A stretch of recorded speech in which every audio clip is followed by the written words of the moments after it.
35 minutos van de las 5 de la tarde. ¿Alguien me puede averiguar? Al 094-282-802. ¿Alguien me puede averiguar? Seguí la frase. ¿Alguien me puede averiguar? ¿Alguien me puede averiguar?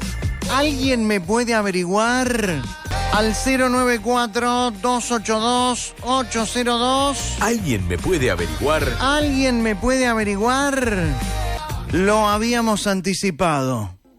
Bajo la consigna Sepan Cumplir, se realizó la 30ª Marcha del Silencio por la avenida 18 de Julio, ayer. La consigna de esta nueva edición refirió a la promesa de campaña realizada por Yamandú Orsi de Sabremos Cumplir, en lo que respecta al trabajo en la búsqueda de detenidos desaparecidos. Y hablando de desaparecidos, lo habíamos anticipado. Hoy y en minutos vamos a compartir ese CD, ese audio que nunca antes habíamos emitido. Y un oyente nos envía un mensaje. Ya anteriormente otro oyente había enviado un mensaje similar. Lo respondí al aire y no me voy a cansar de responder esta pregunta, por ejemplo. La difusión de esa entrevista llega con 11 años de retraso, dice César. No sé por qué. Y te lo voy a explicar, César. Porque nosotros nos encontramos con esta entrevista sin buscarla. Una oyente nos escribió, y ahora vas a escuchar toda la historia, diciendo que creía que era hija de desaparecidos.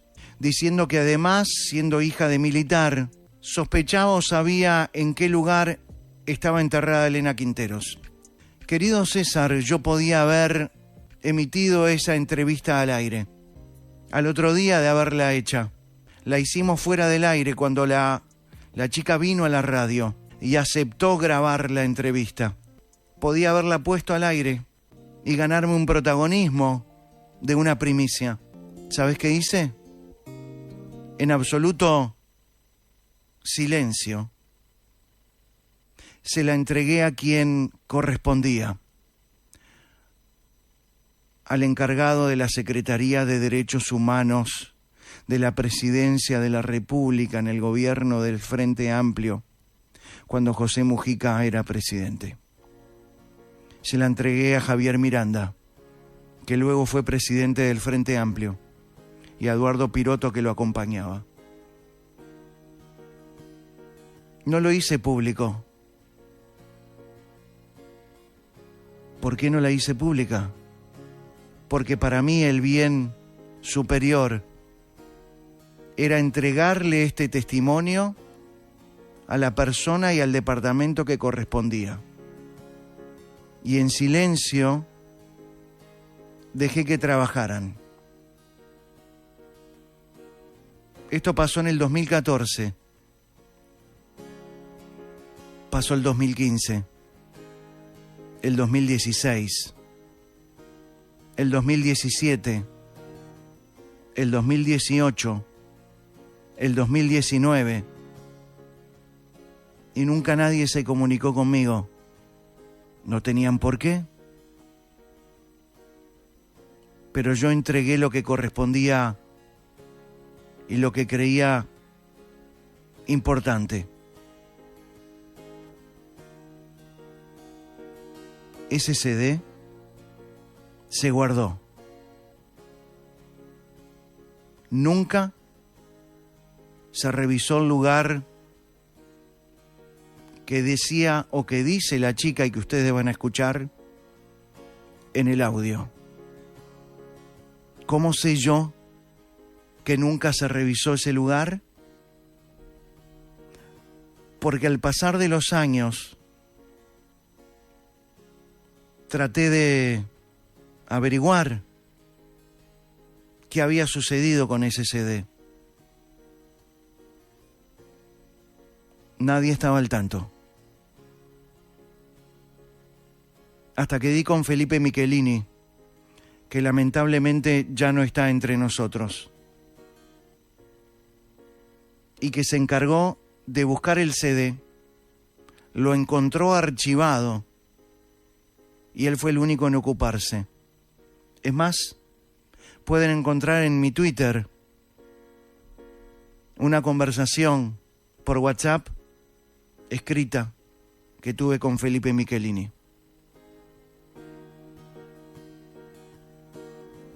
Él me confirmó que no se hizo nada al respecto. Llegó el 2019 y estuve entrevistado, o como invitado en realidad, al programa Todas las Voces que conducía Daniel Castro. Le pedí para compartir una noticia que quería hacer público y consideré que ese programa, que tiene un tono político, era el lugar adecuado. Entonces empecemos por lo siguiente.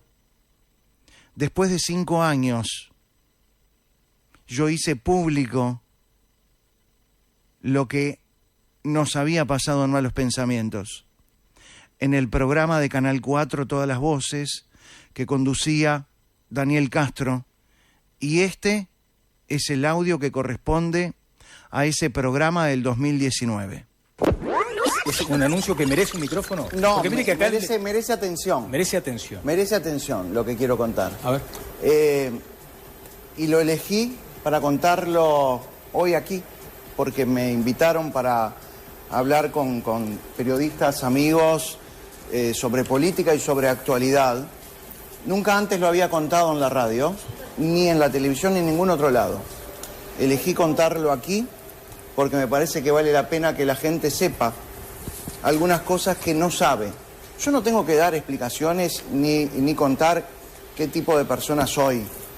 Después de más de 30 años al aire, sé de mi integridad y de mi honestidad y mi responsabilidad al aire y fuera del aire. En el año 2014, un día estábamos hablando en el programa con la audiencia, no recuerdo sobre qué, pero sí de un tema muy serio, porque recuerdo que salió un reconocido integrante del MLN a hablar al aire. Salió al aire, y contó cosas muy interesantes. Estoy hablando del 2014, cuando Mujica era presidente de la República. Ni bien terminó de hablar esa persona, ese hombre, yo recibo infinidad de mensajes de texto de la audiencia todos los días. Y recibo un mensaje que voy a pasar a leer textual porque lo imprimí para hoy. Nunca antes lo leí. Sí, perdón, lo leí al aire. Pero nunca antes dije qué hice con ese mensaje. El mensaje dice lo siguiente. Admiro la valentía del señor que habló, hablando del hombre del MLN que hablaba contra Mujica en el mismo gobierno de Mujica. Yo soy hija de militar. Mi padre fue quien capturó a Mujica.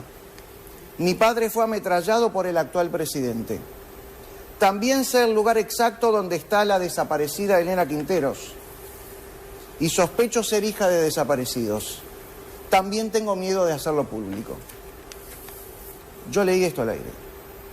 Si yo fuera un facho, o alguien que realmente tiene la intención de beneficiar a un partido político y no a otro, yo hago con este mensaje esto, y lo tiro. Llamé a esta mujer fuera del aire, hablé 10 minutos con esta mujer, le digo, yo necesito conocerte, necesito que vengas a la radio. Y la señora vino a la radio, la chica vino a la radio. Yo la entrevisté, le pedí permiso para grabar la entrevista fuera del aire, no la saqué jamás al aire, grabé la entrevista en un CD y llamé a Javier Miranda, secretario de Derechos Humanos de Presidencia de la República en ese año. Yo me reuní con Javier Miranda en el Palacio Esteves, sin que nadie supiera. Él estaba con Eduardo Perrotti, creo que se llama, alguien de su confianza en el tema de desaparecidos, y yo fui con un amigo para tener un testigo. Le expliqué lo que había sucedido, que por primera vez lo cuento públicamente, y le dije, aquí tiene el audio, Miranda. Yo me sentí en la responsabilidad como ser humano de darle esta información. En la información se dice dónde está supuestamente enterrada Elena Quinteros. Yo quiero que mañana los periodistas le pregunten a Javier Miranda qué hizo con esa grabación y si investigó algo. Gracias, y queda no solo planteada la inquietud de Pettinati, sino por supuesto este espacio y estas cámaras, estos micrófonos dispuestos para Javier Miranda. Por supuesto, ojalá. Ojalá. Quiero aclarar que confundí el apellido de Perrotti, es Eduardo Perrotti, el que acompañó a Javier Miranda. Antes había dicho otro apellido, disculpas ante esa equivocación. Eso pasó en Todas las Voces, el programa de Canal 4 que conducía Daniel Castro una noche,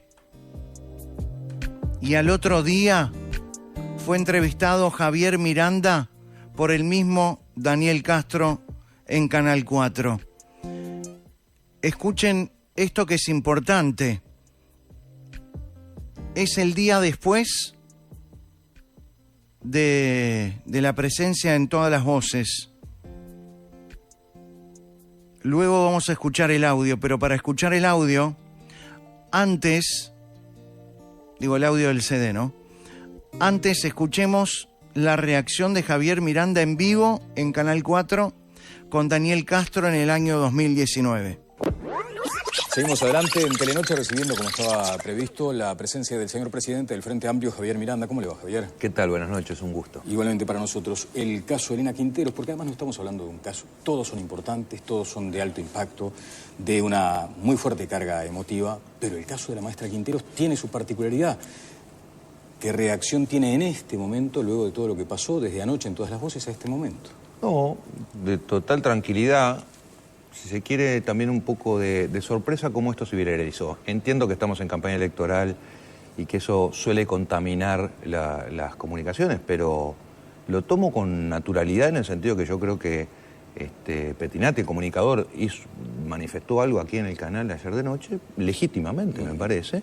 Efectivamente, tuvimos una conversación en 2014. ¿Recuerda perfectamente esa conversación? Perfectamente, pero además me acuerdo por las circunstancias, porque Eduardo Seinstadt, aquel que fue un connotado director de Dirección General Impositiva, que además es una persona con que siempre tuve buen vínculo, me llamó para decirme, che, Pettinati querría hablar. Pero sí, claro, encantado.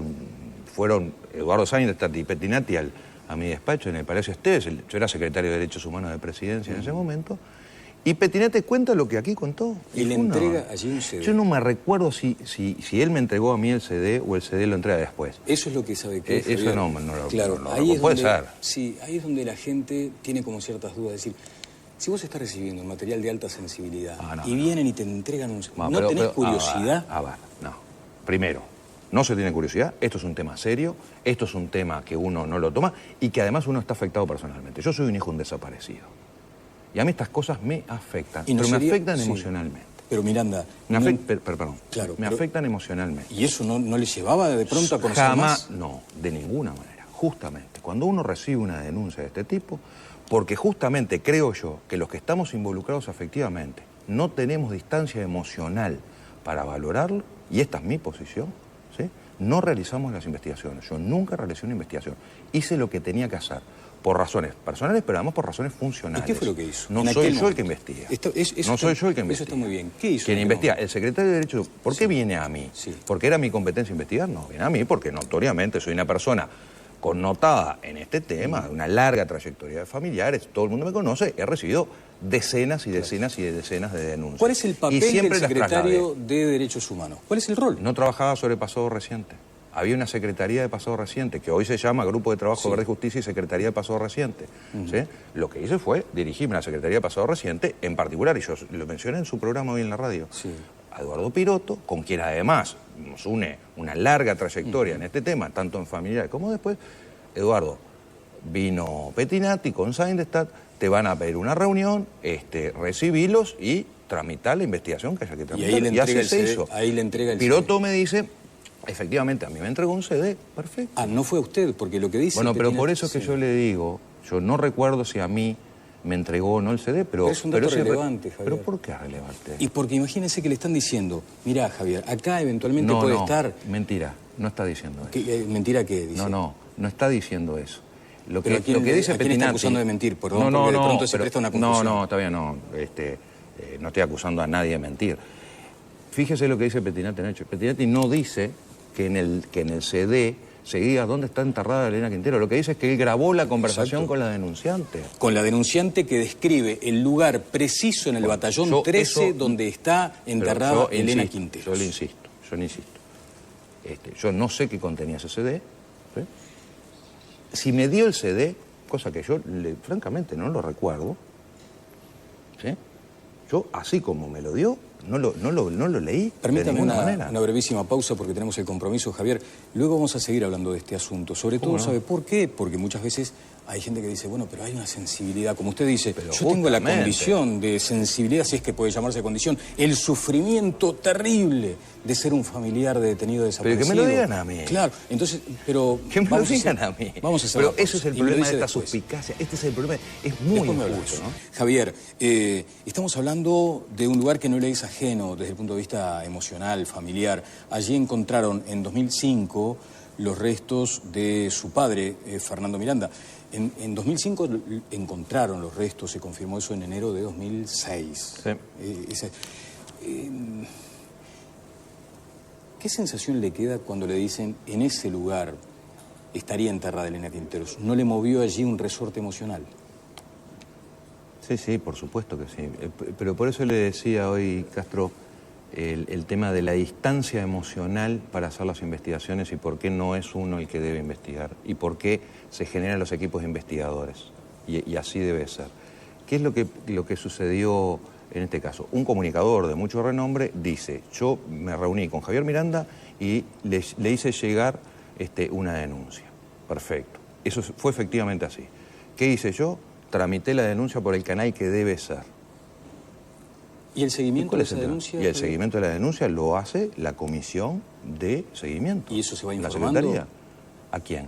¿Se le va informando, digamos, a la usted, población, por supuesto? No, a mí no tiene nada que informar. ¿Pero a quién se le remite información? Es decir, mira, el caso aquel donde nos entregan información sobre un supuesto lugar donde estaría enterrada Elena Quinteros, va en esta etapa. Pero es que no es la competencia de la Secretaría de Derechos Humanos. ¿De quién es competencia? De la Secretaría de Pasado Reciente. ¿Y la Secretaría de Pasado Reciente a quién le informa? Porque ahora la ciudadanía quiere saber en qué está esa denuncia. No, muy bien. ¿En qué quedó esa denuncia? Que le insisto, la denuncia sobre un enterramiento en el batallón 13 y en particular de Elena Quinteros es una denuncia que existe de mucho antes de 2014. ¿Cuánto tiempo hace que se escucha esa posibilidad? Muchísimo. Pero o sea, esto no fue novedoso. No tiene nada de novedad. No tiene nada de novedad. Yo insisto, pues no tengo los detalles de la denuncia de ninguna manera. Ahora, se incorpora a una investigación de un paquete de investigaciones. Hay decenas y decenas de denuncias. Yo no estoy subestimando esta denuncia ni ninguna en particular. Una de las cosas que siempre supimos es que ninguna denuncia podía ser subestimada o desestimada liminarmente, inicialmente. Pero sería usted hoy un no error. sabe si esa denuncia está descartada o confirmada. No, bueno, está descartada. En los hechos está descartada porque no encontramos los restos de Elena Quintero en el 13. Eso es un hecho, ¿no? Ah, ese es un hecho. Pero eso es un hecho. Hasta hoy no hemos logrado encontrar los restos de Elena Quinteros ni en el 13 ni en ningún otro lado. Y ese es el problema, ¿no? Específicamente se buscó Pero en base a esta el batallón 13 se ha buscado mucho. Allí aparecieron los restos de mi padre. Si conoceré la situación. Desde luego que sí. Y he estado con López Mas, que fue el antropólogo en aquel momento. Recuerdo todo el proceso del 13. Mire lo que decía hoy López más temprano aquí en Vespertinas. Ahora vamos a escuchar lo que decía el antropólogo. Nosotros no tuvimos mayores problemas, problemas al final tal vez, cuando no pudimos excavar en un galpón que queríamos excavar, pero en general, pero no fue tampoco por causa del gobierno, fue familiares que no quise y nada más. En realidad a mí me hubiese gustado haber excavado allí, pero bueno, ellos no estaban dispuestos y bueno, en realidad... En este tipo de decisiones se precisa a una... Claro, no lo sé, por eso te digo, a mí no me corresponde a mí responder esa pregunta.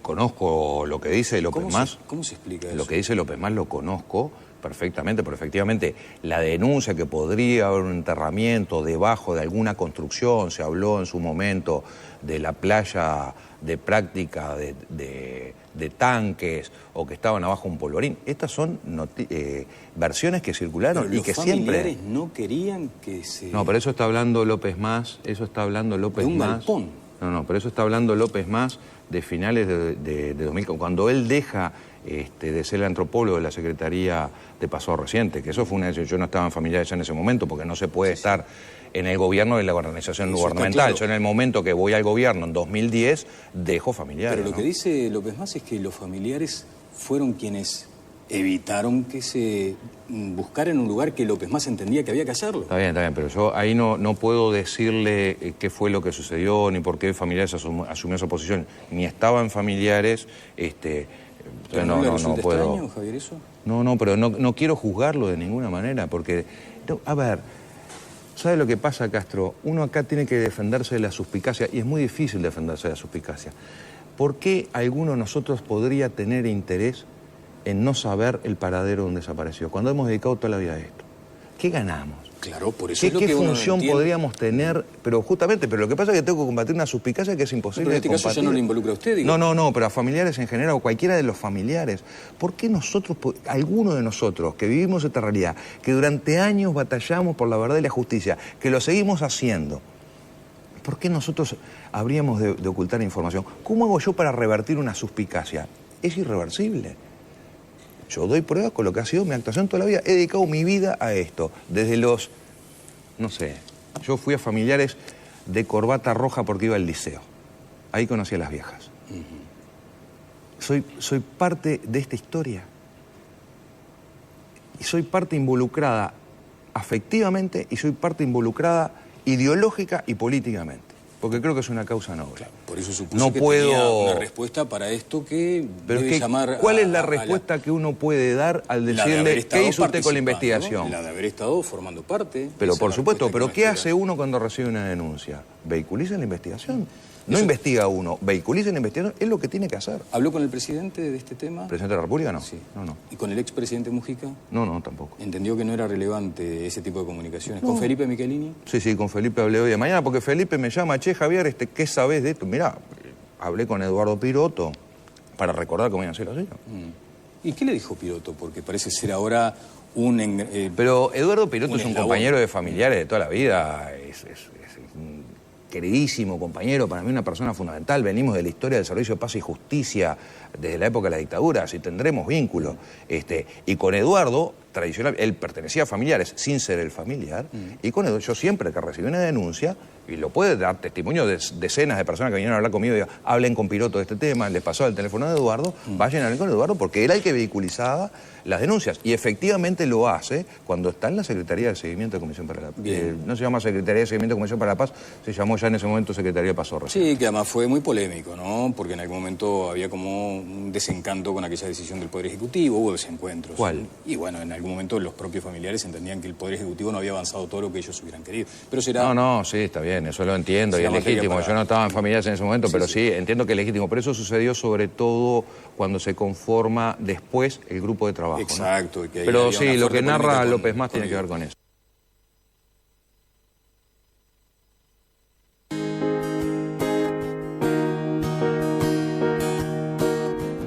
Esta era la entrevista en Telenoche, en Canal 4, de Daniel Castro a Javier Miranda, en ese momento presidente del Frente Amplio, que había sido secretario de Derechos Humanos de Presidencia de la República. Ya lo dije varias veces, lo reitero, el CD fue entregado en mano a Javier Miranda y a Eduardo Piroto, es Piroto, había dicho bien. Javier Miranda dice que es mentira, que en el audio se dice dónde está enterrada. Lo van a escuchar. Javier Miranda dice que se revisó donde decía y se excavó. Felipe Michelini, el 15 de agosto de 2019, me confirmó a mí que el lugar indicado por la chica aún no había sido excavado. Después de escuchar a Javier Miranda, vamos a escuchar al antropólogo López Mas, que había sido nombrado y que escuchamos un audio, un pequeño audio en esa entrevista. Vamos a escuchar al antropólogo que estuvo desenterrando cuerpos, trabajando para esta causa, esta noble causa, y que así se refería en Desayunos Informales en Canal 12. Cuando usted estaba, digamos, para investigar en esos sitios donde se maneja que eventualmente debajo de esos galpones que podrían eventualmente estar los restos, ¿había elementos, digamos, discordes con esa decisión? Bueno, no podía interpretar porque también cuando tú te alejas de un proyecto, te alejas tratando de dejar la cosa en orden, pero por algo te alejas. Eso estaba la justicia que autorizó, estaba un trabajo que estábamos haciendo con Georradar. Pero había quienes no querían que eso se diera.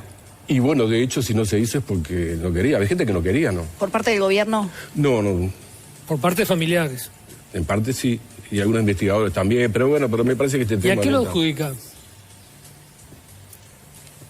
Mira, este tema yo prefiero no alejarme mucho de lo que me da seguridad, que es la manera más lógica posible de pensar las cosas. O sea, cuando Pastrana la interpretó, si mejor me quedo quieto. Son temas que de repente que precisarían de repente un debate más amplio. Lo que pasa es que hay gente que dice acá es más conveniente políticamente que el tema siga a que tenga una respuesta científica final, digamos. Bueno, sí, puede ser, claro, es una opinión. La escena aguanta muchas interpretaciones y muchas miradas. El antropólogo López Mas, que renunció a la búsqueda por diferencias con familiares porque no querían excavar en determinados lugares. Bien, escuchamos varios audios, la entrevista en Todas las Voces, la entrevista a Javier Miranda en Telenoche, López Mas en Desayunos Informales, para contextualizar todo esto. Ahora sí, vamos a escuchar el audio de una oyente del programa que supone que es hija de desaparecidos y que además dice saber dónde está enterrada Elena Quinteros. Para resguardar la identidad de la persona, modificamos un poco la voz, pero se entiende perfectamente. Hay partes que se superponen con mi voz y mi voz también sale media deformada, pero se entiende todo. También, para resguardar la identidad de la persona, tapamos los apellidos y el apodo del padre, que fue militar en un batallón, porque si no sería fácilmente identificable. Vamos a escucharlo. Esto nunca se pasó al aire. Este es el CD, este es el audio que le entregamos en mano a Eduardo Piroto y Javier Miranda. Es la entrevista de una chica que sintió que tenía que hablar. No lo pasamos antes y lo repito una vez más, porque hicimos lo que teníamos que hacer. Se lo entregamos a quienes correspondía. Este es el audio, la entrevista de 20 minutos a la chica que vino a la radio. No hay micrófono oculto, no hay cámara oculta. Lo grabamos en el estudio, le pedimos para grabar, ella aceptó. Y esta es la entrevista completa.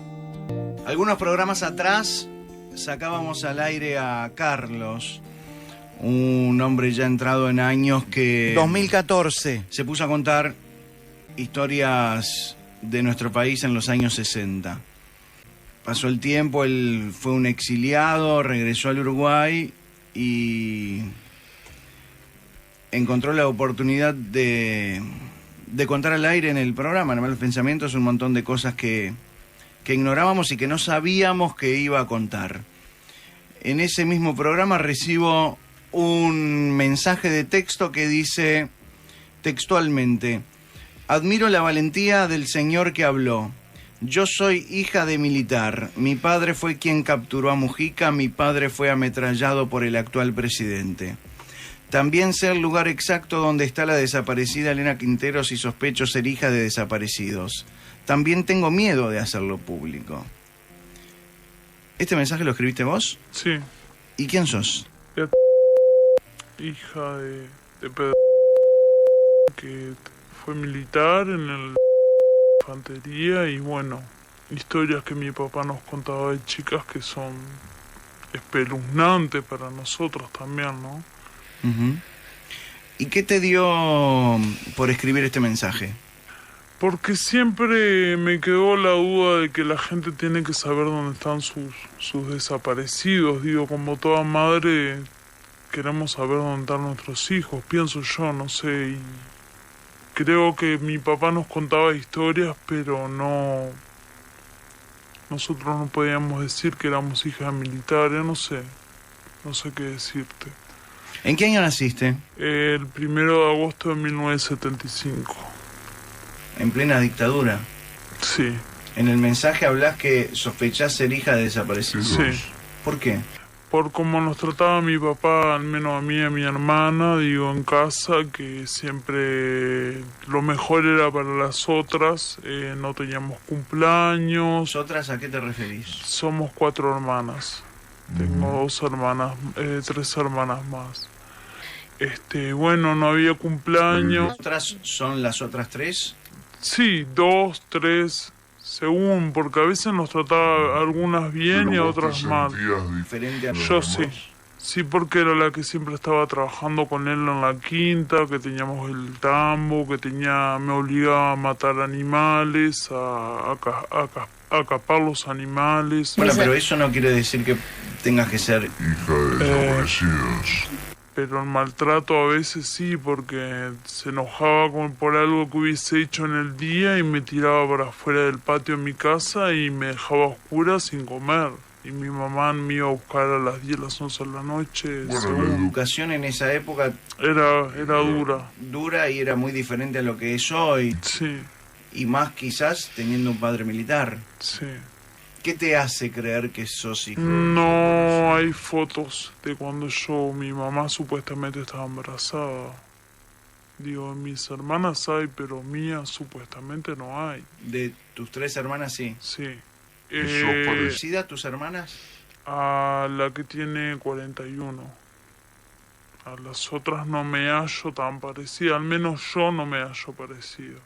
La que tiene 41 años. Sí. Nació en el 73. Sí. Y vos decís que en el supuesto caso que sean hijos de desaparecidos, ¿ustedes 2 son hermanas de sangre? Yo creo que sí. Incluso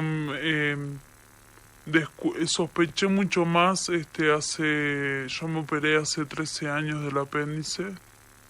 Me operaron y tuve secuelas. He ido al médico hace 2 años atrás, me hicieron unas ecografías y descubrieron que tengo un riñón más bajo que el otro. Mi madre nunca se enteró. Digo, si vos tenés un hijo te hacen todos los chequeos y sabes cómo está tu hijo.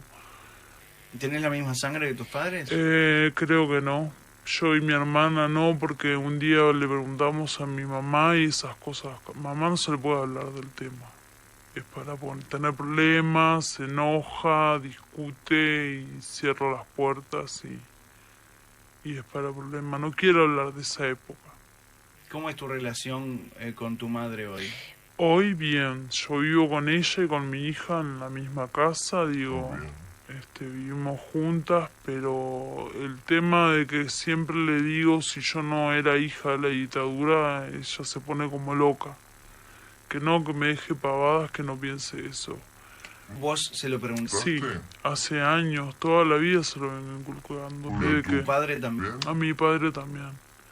¿Cómo se lo preguntabas? Y si yo era hija de ellos o era hijo de la dictadura, como a veces escuchaba temas y cosas y él me decía que yo era hija de él y bueno, o no sabía si era hija de él porque él no sabe si mi madre lo había engañado en alguna manera, pero supuestamente él me reconoció como hija en el 81, cuando se casó con mi mamá. ¿Se casaron después? Sí, muchos años después. Yo sé que mi partida de nacimiento estaba registrada en el 81. Y bueno, no sé... Es complicado porque después las historias que papá nos contaba, digo, es bravo, no sé, yo me quedó esa duda y quisiera, no sé, capaz que soy hija de él. ¿Historias que tienen que ver con qué? Con los desaparecidos, Bueno, mi papá fue el que sacó a Mújica la tatucera. Mi papá levantó la tapa, Mújica lo ametralló y mi papá cae arriba de él. Mi papá luchando con él, bueno, papá nos contaba que Mújica se defendió porque era una víctima de ellos. Bueno, mi papá no se acuerda después que lo estuvo internado. Mi papá estuvo internado en la colonia San Bois. Tuvo 32 operaciones. Nunca le tomó rencor a Mújica, jamás. Pero él contaba cuando torturaban a los ¿cómo es? A los desaparecidos. A los tupamaros. A los tupamaros, sí, a los guerrilleros, y bueno, que muchos militares le orinaban la comida, que a las mujeres las violaban, que les hacían cosas horribles, picanas eléctricas. ¿Tu padre qué hacía en esas situaciones? Mi padre le decían, la habían porque siempre estaba con el reglamento de la Constitución. Mi papá el apodo en el militar le decía y mi papá discutía, él siempre decía, pero como era rango bajo, te tenés que callar y bueno. ¿Qué rango tenía? No me acuerdo. Si te soy sincera, no me acuerdo. ¿No sabes el rango de tu papá? No. ¿No era sargento? No me acuerdo si era sargento. Yo era muy chica, preguntábamos a mamá y mamá hay cosas que no las quiere contar. Después le dieron la baja por enfermedad y cobró nada. Vivimos muy mal después que mi papá salió de ser militar. Pero bueno, no sé. Hay cosas de la historia del pasado que no, mis hermanas me dicen, mejor no preguntar, no averiguar y bueno, callarnos la boca. ¿Tus otras hermanas son mayores? Tengo dos mayores, una de 46, otra de 41, yo que tengo 39 y la más chica tiene 37. ¿Y vos te acordás de la niñez de tu hermana menor, de cuando nació tu hermana más chica? No me acuerdo. No me acuerdo de la época de 6 años en adelante, más no me acuerdo. Más para atrás no. Sé que era más chica, pero porque yo era más alta que ella, pero no. Es rubia, de ojos verdes. Nosotras somos castañas, la mayor es más petiza que todas. ¿Cuándo falleció tu padre? Papá falleció el 28 de diciembre del 2009. Murió el Melo, él se hizo otra pareja, otra vida y bueno, se separó hace muchos años de mamá. Pero estaba en casa, nos hacía la vida imposible. O según, porque estaba enfermo, por todo lo que le había pasado, tuvo 32 operaciones. No sé qué decirte. ¿Qué has hecho desde que se ha muerto tu padre para saber sobre tu vida? No mucho, he consultado y mucha gente me dice que trate de ver con quién hablo, que tenga cuidado, porque es un tema muy jodido, en el sentido de que podés caer con gente bien o como podés caer con gente mal. ¿Y a qué le llama gente mal? No sé si soy hija de desaparecido, cómo pueden reaccionar los militares hacia mí, o yo por ser hija del militar que agarró que capturó al actual presidente, pueden tomar represalia contra nosotros los tupamaros. No sé qué decirte, eso es lo que nos da miedo. A mí me da miedo más. Incluso hoy vine, mi familia no sabe que vine porque si les digo, sé que va a ser para problemas, no.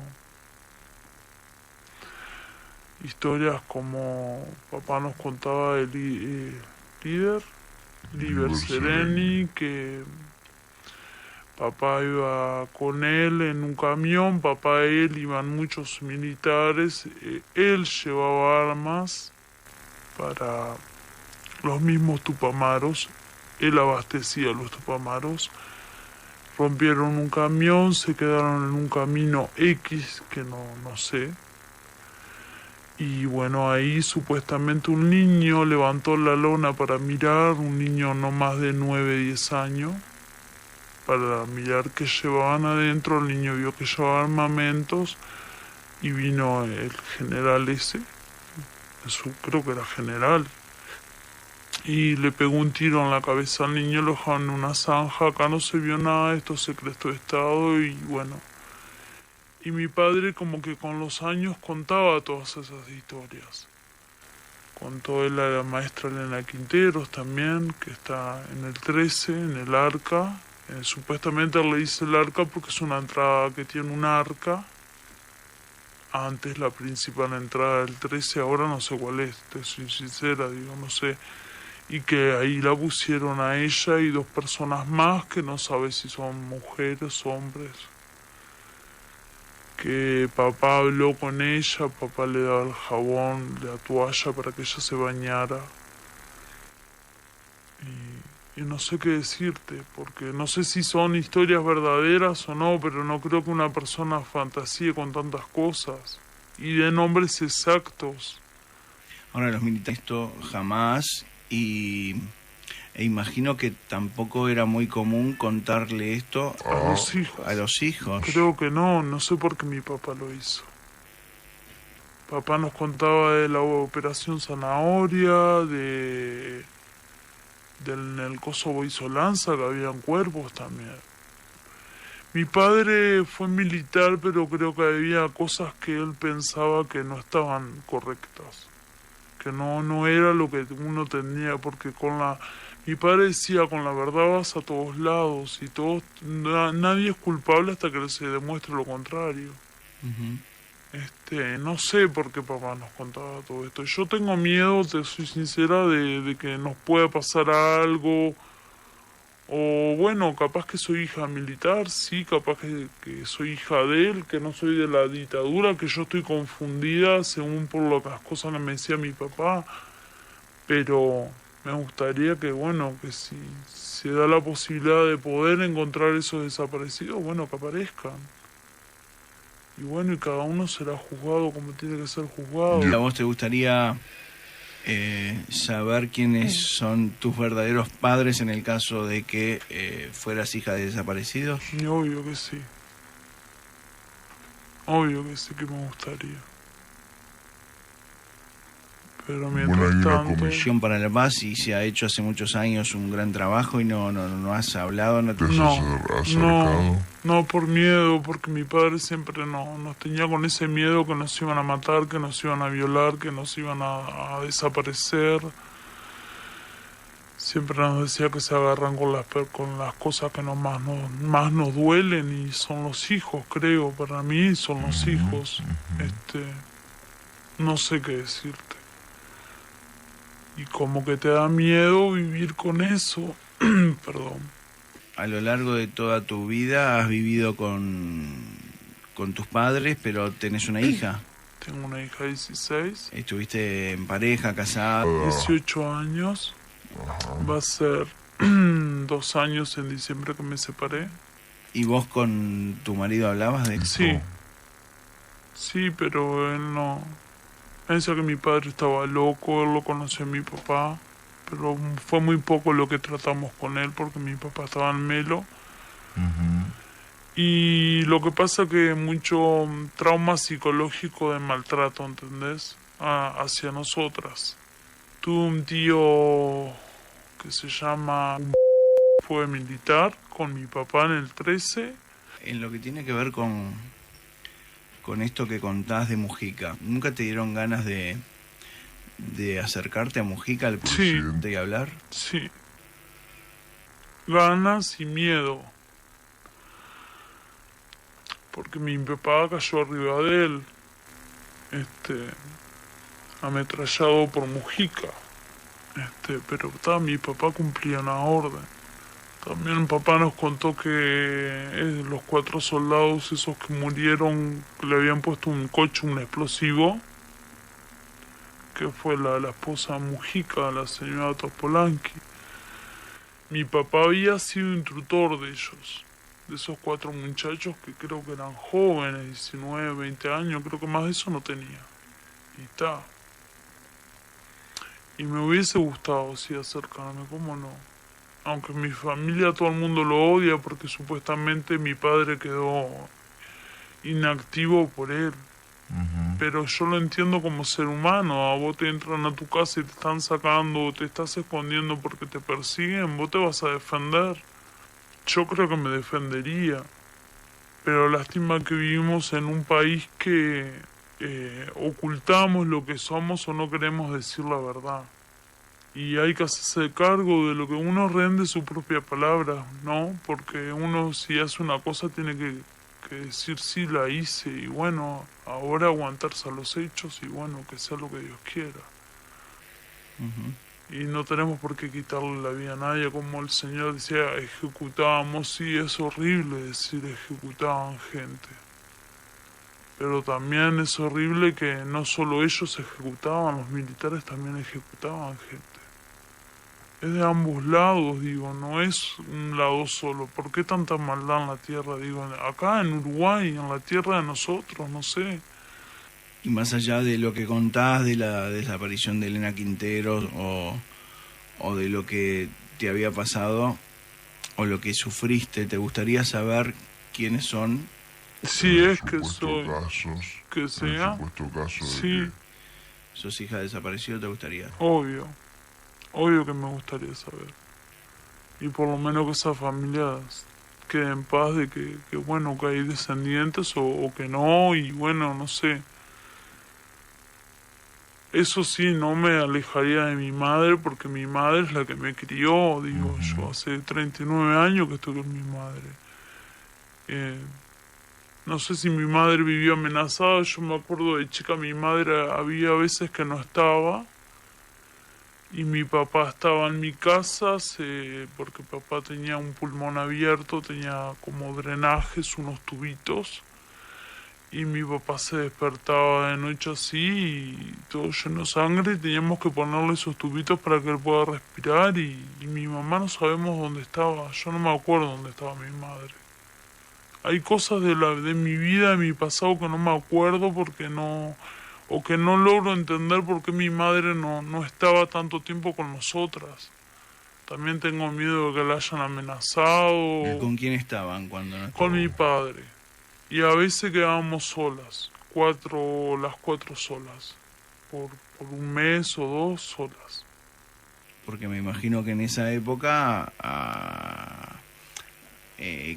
no había noches en que quizás tu padre no dormía con ustedes, sí, no volvía a casa. Sí, papá a veces no se veía. Bueno, papá supuestamente estuvo internado 3 años en el San Bois y éramos muy chicas nosotras. Yo no me acuerdo muchas cosas, hay cosas que no... Es todo raro, complicado, porque mi papá te decía una cosa que iba a ir a trabajar y se desaparecía, después no venía, no sé, mi madre también.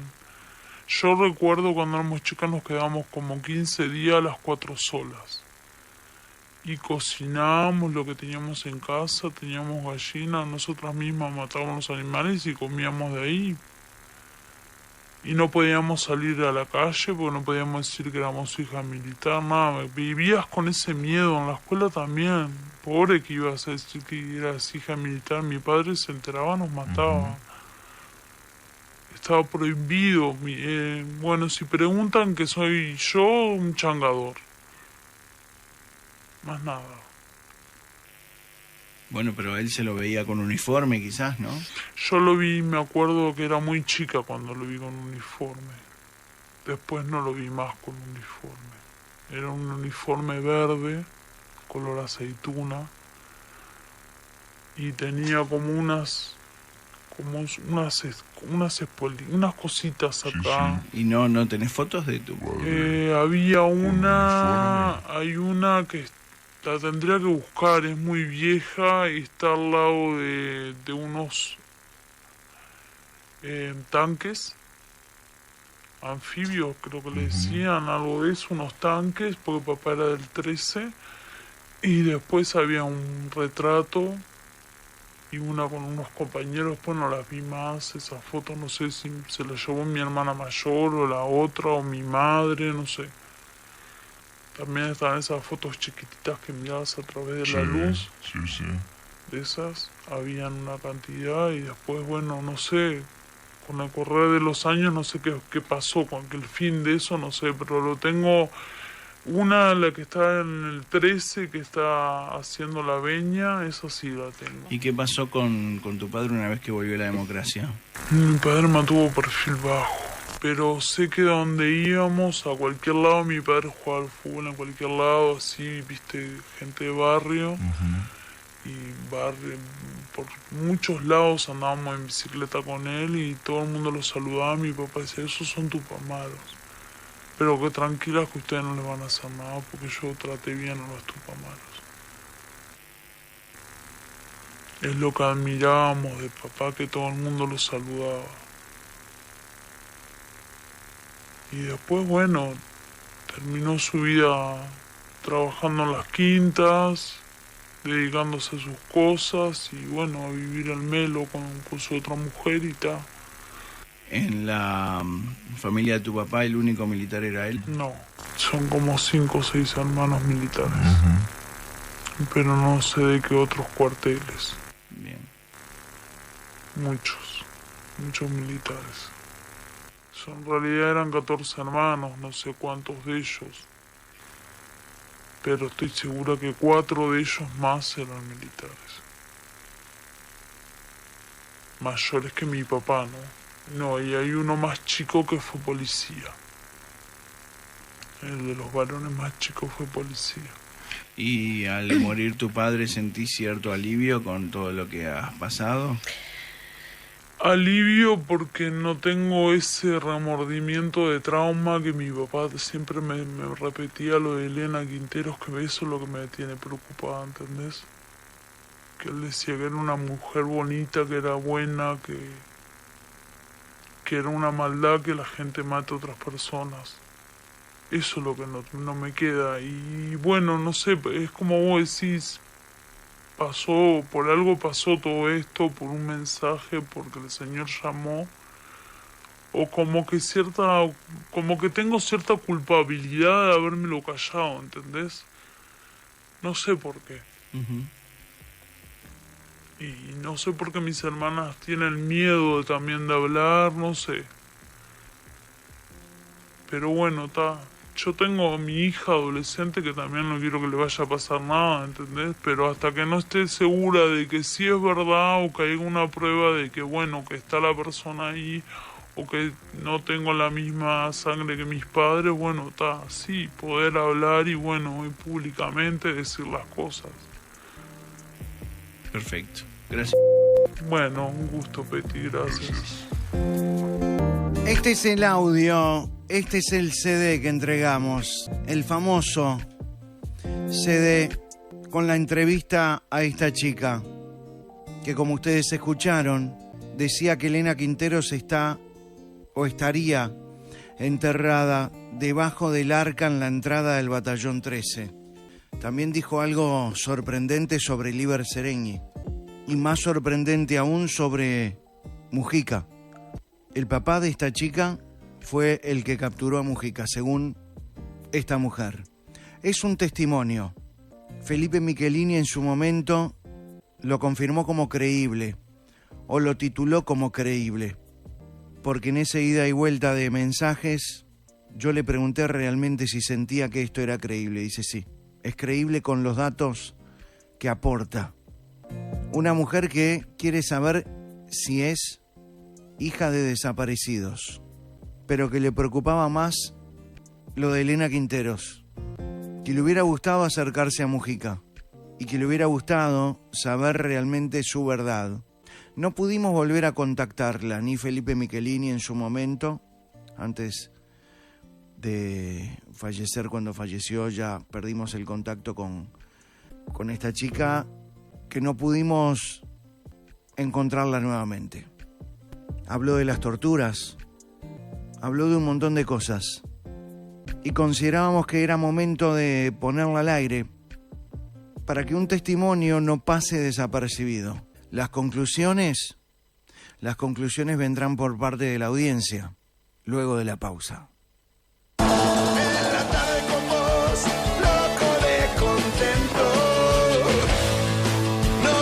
Al 101.9. Vos, si querés, si tenés ganas, podés escribir tu conclusión. Tus conclusiones al 101.9. Luego de la pausa, conclusiones.